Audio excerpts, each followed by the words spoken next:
আপনারা ইতিমধ্যে অবহিত হয়েছে যে গেল 11 বছর ধরে ভারতবর্ষের সংবিধান প্রদত্ত যে অধিকার, এই অধিকারকে খর্ব করার জন্য আমার দেশের যে সরকার, কেন্দ্রীয় সরকার এবং রাজ্য সরকার তা পদদলিত করছে, যার ফলস্বরূপ দিকে দিকে সমাজের পশ্চাৎপদ অংশের মানুষ, ওবিসি, এসসি, এসটি এবং মাইনরিটি মানুষ দিকে দিকে আক্রান্ত হচ্ছেন। আক্রান্তদের পাশে দেশের মধ্যে দাঁড়িয়ে বুক চিতিয়ে যিনি লড়াই করছেন, উনি হচ্ছেন আমাদের ভারতবর্ষের বিরোধী দলনেতা শ্রদ্ধেয় রাহুল গান্ধীজি। উনি যেমন দেশের এই পশ্চাৎপদ অংশের আক্রান্তর বিরুদ্ধে লড়াই করছেন, ঠিক তেমনি আমাদের রাজ্যেও সংখ্যালঘু, এসসি, এসটি এবং ওবিসিদের আক্রমণকে প্রতিহত করার জন্য বুক চিতিয়ে লড়াই করছেন শ্রদ্ধেয় সুদীপ রায় বর্মন।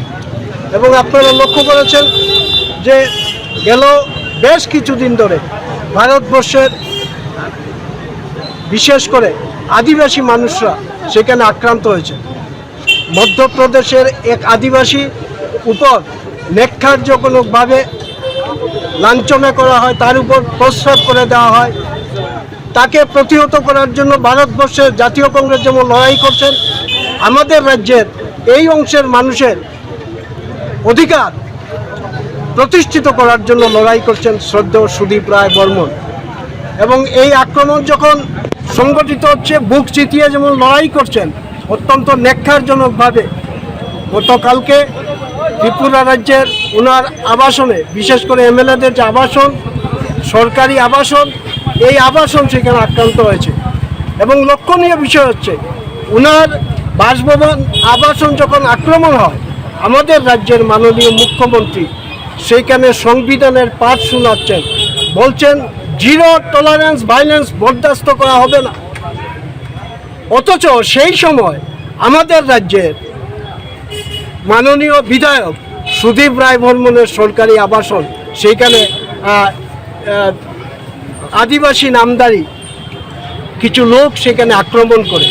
এবং আপনারা দেখেছেন ভারতবর্ষের বা গোটা পৃথিবীর খ্রিস্ট ধর্মের যিনি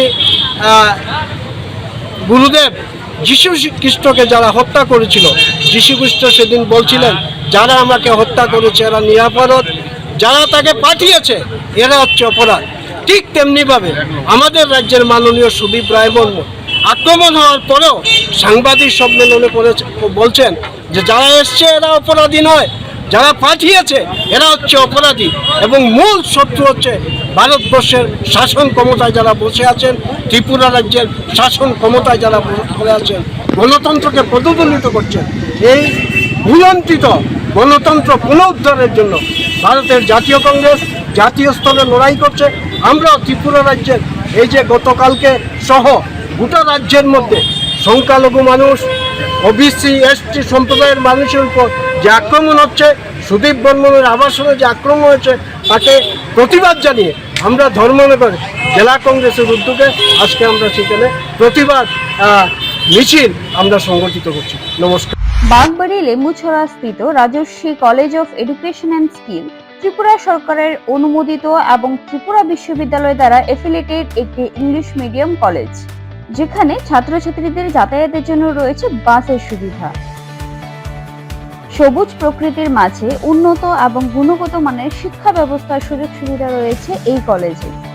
এই কলেজে ছাত্রছাত্রীদের অল ইন্ডিয়া কম্পিটিটিভ এক্সামের জন্য বিনামূল্যে প্রশিক্ষণ দেওয়া হয় এবং প্রত্যেক ছাত্রছাত্রীদের জন্য রয়েছে আলাদা মেন্টর এবং স্মার্ট ক্লাসের সুযোগ সুবিধা, যেখানে ছাত্রছাত্রীদের প্রত্যেকটি বিষয়ে খুব ভালোভাবে গাইড করা হয়। পড়াশোনায় হেল্পের জন্য রয়েছে লাইব্রেরির ব্যবস্থাও। Rajarshi college of education and skill মহাবিদ্যালয়ে ছাত্রছাত্রীদের mathematics, botany, zoology, physiology, geography, English, Kokborok, political science, history, education, philosophy ইত্যাদি সাবজেক্টগুলোর ওপর প্রশিক্ষণ দেওয়া হয়।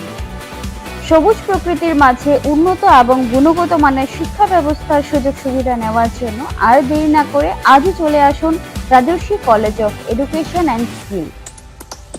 আমাদের ঠিকানা বাগবাড়ি, লেম্বুছড়া, আগরতলা, ত্রিপুরা।